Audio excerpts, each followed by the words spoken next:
آج جو سیاست کی کیفیت ہے، جو ملک میں انتظامی معاملات ہیں، جو ملک کے اندر سیاسی انتشار ہے، جو ملک کی معیشت کی حالت ہے، جو ملک کے انتظامی معاملات ہیں، یہ اس بات کی واضح دلیل ہیں کہ اس طرح نہ ملک چل سکتے ہیں نہ ان کو چلایا جا سکتا ہے۔ جب سیاست نفرت میں بدل جائے، دشمنی میں بدل جائے، جس ملک کے دارالحکومت میں پرامن مظاہرین پر گولی چل جائے تو پھر وہاں پر سیاسی وجود نہیں رہتا۔ آج ملک سے یہ نفاق دور کرنے کی ضرورت ہے، ملک میں معاملات کو سلجھانے کی ضرورت ہے، ملک کے مسائل پر بات کرنے کی ضرورت ہے، مسائل کا حل ڈھونڈنے کی ضرورت ہے، لیکن آج بدقسمتی سے حکمرانوں کا رویہ جو ہے وہ اس بات کی اجازت نہیں دیتا۔ جو اپوزیشن کا رویہ ہے وہ معاملات کو الجھانے والا ہے، سلجھانے والا نہیں ہے۔ تو آج ملک میں جہاں حکمران اور اپوزیشن دونوں ملک کی بات نہ کرتے ہوں، ملک کے معاملات کی بات نہ کرتے ہوں، ملک کے عوام کی بات نہ کرتے ہوں، تو ملک کیسے آگے بڑھے گا؟ آج آپ اسلام آباد کی حالت دیکھ لیں، راولپنڈی میں، اسلام آباد میں آج حالت یہ ہے کہ جو پشتو بولنے والا اس کو پولیس اٹھا کے لے جاتی ہے، پیسے دے کر چھوڑتے ہیں، تنگ کرتے ہیں۔ کیا یہ وہ لوگ پاکستان کے شہری نہیں ہیں؟ کیا ان کو جرم صرف یہ ہے کہ وہ پشتو بولتے ہیں؟ مظاہرین آئے، غلط آئے، صحیح آئے، اس کی بحث ہونی چاہیے۔ جو حکومت نے جو کچھ کیا، غلط کیا، صحیح کیا، اس پر بھی بحث ہونی چاہیے۔ ہم ہر قسم کے قوانین بناتے ہیں عوام کی آواز کو دبانے کے لیے، ملک میں حق بات کو روکنے کے لیے، لیکن ہم نے کوئی قانون نہیں بنایا کہ ملک کے معاملات کو کیسے سلجھائیں گے۔ آج ہمارے دو صوبوں میں، خیبر پختونخوا میں، بلوچستان میں، لوگ کیا بات کر رہے ہیں؟ لوگ یہ کہتے ہیں کہ ہمیں عزت چاہیے، ہمیں ہمارا حق چاہیے، ہمیں اپنے رائے کا احترام چاہیے، ہم اس ملک کے شہری ہیں، کہ ہم یہ بات سن بھی نہیں سکتے۔ یہ وہ باتیں ہیں جس کی ضرورت آج ملک کی ہے۔ ہم نے اس ملک کے معاملات کو سلجھانا ہے، اس ملک کے معاملات کو مکمل ریفارم کے بغیر، نظام کو بدلے بغیر ہم آگے لے کر نہیں جا سکتے۔ اس بات کا احساس آج ہم سب کو ہونا چاہیے۔ وقت کے ساتھ حالات خراب سے خراب تر ہوتے جا رہے ہیں۔ آج اگر کے پی کے اندر جرگہ ہوتا ہے، جرگہ سب سے پہلے تو اس بات کی دلیل ہے کہ حکومت ناکام ہو چکی ہے، قومی بھی، وفاقی بھی، صوبائی بھی، کہ آپ کو جرگے کرنے پڑ رہے ہیں۔ جو کچھ کرم ایجنسی میں ہے اس کی حقیقت کیا ہے؟ آج عوام یہ جاننا چاہتے ہیں۔ وہاں پر کیوں لوگ ناحق ہلاک کیے گئے، کس نے کیے، اس کی وجوہات کیا ہیں؟ حکومت کا یہ کام نہیں ہوتا کہ لوگوں پر گولی چلائے، حکومت کا یہ کام نہیں ہوتا کہ آواز کو دبانے کی کوشش کرے۔ حکومت کا کام ہوتا ہے کہ ملک کے معاملات کو سلجھائے، عوام کو ایک بہتر مستقبل کی امید دے۔ یہ بات آج پاکستان عوام کرتی ہے کہ ہمیں ملک پر توجہ دینی ہے، اور ملک کے معاملات کا واحد حل ہے کہ آپ ملک کو رول آف لا، آئین کے مطابق ملک کا نظام ہونا چاہیے۔ اگر آپ رات کے اندھیرے میں 26ویں ترمیم جو مکمل طور پہ غلط ہے، جو آئین سے متصادم ہے، آئین کی روح سے متصادم ہے، اگر وہ ایک رات کے اندھیرے میں آپ پاس کر سکتے ہیں تو کیا آپ ملک میں ریفارمز کے لیے آئین کو نہیں بدل سکتے؟ آج بہت سے ریفارمز کی ضرورت ہے، اس پر آپ کو اتفاق رائے چاہیے، ملک کے اندر چاہیے۔ ریفارم کے بغیر کوئی ملک نہیں چلتا۔ پاکستان دنیا کا واحد ملک ہے جو ریفارم کی بات نہیں کرتا۔ پاکستان دنیا کا وہ ملک ہے جس کو ہر قسم کا ریفارم چاہیے۔ آپ کا ہر نظام ناکام ہو چکا ہے۔ آج آپ بجلی کے بلوں کو دیکھ لیں، گیس کے بلوں کو دیکھ لیں، ملک کے اندر مہنگائی کی حالت دیکھ لیں، بے روزگاری دیکھ لیں. کیا حکومت کو ان باتوں کا احساس ہے؟ جس ملک کا وزیر اعظم اور وزیر خزانہ یہ کہیں کہ اسٹاک مارکیٹ بڑی بڑھ گئی ہے، وہ اپنی کامیابی کی دلیل اسٹاک مارکیٹ سے دیتے ہیں. آپ کے کون سے عمل سے اسٹاک مارکیٹ کے حالات بہتر ہوئے ہیں؟ کون سی کمپنی کی پروفٹیبلٹی بڑھی ہے؟ ان باتوں کو سمجھیں کہ اسٹاک مارکیٹ کیوں اوپر جا رہی ہے. اسٹاک مارکیٹ کے اوپر جانا آپ کی ناکامی کی دلیل ہے کہ آج اور کوئی پیسہ نہیں جہاں پر جائے تو وہ اسٹاک خریدنے میں لوگ لگے ہیں. آج ملک سے پیسہ باہر جا رہا ہے، ملک سے لوگ باہر جا رہے ہیں، کسی کو پرواہ نہیں ہے. کوئی پالیسی بنی ہے کہ ان حالات کو بہتر کیا جائے؟ آج یہ بات پاکستان عوام کرتی ہے کہ ملک پر توجہ دیں. اس سال جن لوگوں کو نوبل پرائز ملا ہے،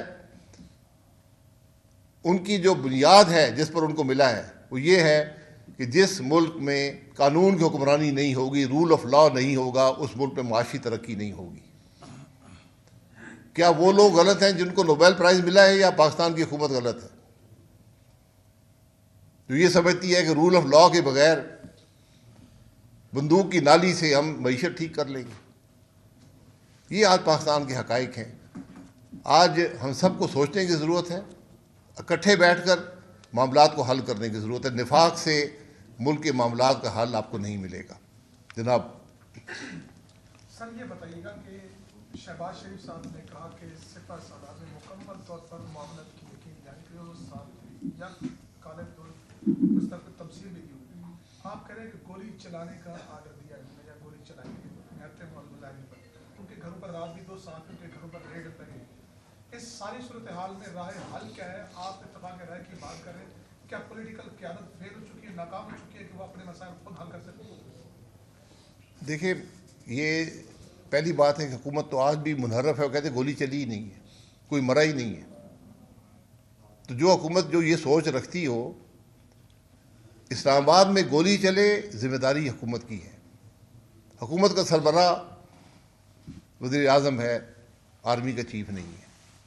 اس بات کو یاد رکھیں. ذمہ داری سویلین حکومت کی ہے. گولی جب چل جائے، گولی آپ کی ناکامی کا اعتراف ہوتا ہے. آپ نے ہر قسم کی رکاوٹیں کھڑی کی، آپ نے موٹر وے بند کیے، پھر بھی مظاہرین یہاں پر آ گئے. کیسے آئے؟ آپ کو گولی چلانی پڑی منتشر کرنے کے لیے، ان لوگوں کو منتشر کرنے کے لیے جو آپ پر حملہ آور نہیں ہو رہے تھے. مجھے ایک ویڈیو دکھا دیں جہاں پر مظاہرین جن کے عمل سے میں متفق نہیں ہوں، یہ بھی میں آپ کو بتا دوں، لیکن وہ یہاں پر آئے، مجھے کوئی ویڈیو دکھا دیں کہ انہوں نے حملہ کیا ہو کسی پولیس والے پر. تو بغیر اشتعال کے اگر گولی چلے گی تو یہ بہت بڑی ناکامی ہے. آج حکومت کو معافی مانگنی چاہیے، کمیشن بنا دیں تاکہ حقائق ان کے ملک کے عوام کے سامنے آ جائیں. لیکن آج اس ملک میں نفاق دور کریں، اس ملک کے عوام کی تکلیف ہے اس کی بات کریں، انتشار ختم کریں، اکٹھے بیٹھیں. سیاست میں جو اب دشمنی پیدا ہوئی، دشمنی اب خونی ہو گئی ہے. اس دشمنی کو ختم کریں، اس نفرت کو ختم کریں. یہ آج سب سے پہلے حکومت کی ذمہ داری ہے. یہ وزیر اعظم کی ذمہ داری ہے، ملک کے صدر کی ذمہ داری ہے. جی کمیشن کی طرف اشارہ کیا کہ جو معاملات ہوئے اس کے اوپر انکوائری ہونی چاہیے. بانی پی ٹی آئی نے بھی یہ مطالبہ کیا، اور ساتھ میں انہوں نے کوئی سول کی ڈس اوبیڈینس کی انہوں نے ایک تحریک کا اعلان کیا. آپ اس کو کس نظر سے؟ دیکھیں، یہ سارے معاملات کیوں ہو رہے ہیں؟ کیوں گولی چلی ہے؟ کیوں یہاں پر مظاہرین آئے ہیں؟ کیوں سول ڈس اوبیڈینس کی بات ہو رہی ہے؟ کیونکہ آپ نے اپوزیشن کو دیوار سے لگایا ہوا ہے. اور یہ نئی بات نہیں ہے، عمران خان صاحب نے بھی اپوزیشن کو دیوار سے لگایا ہوا تھا. اللہ کرے وہی سبق حاصل کر لیں کہ مستقبل میں اگر کبھی اقتدار آیا تو یہ کام نہیں کریں گے.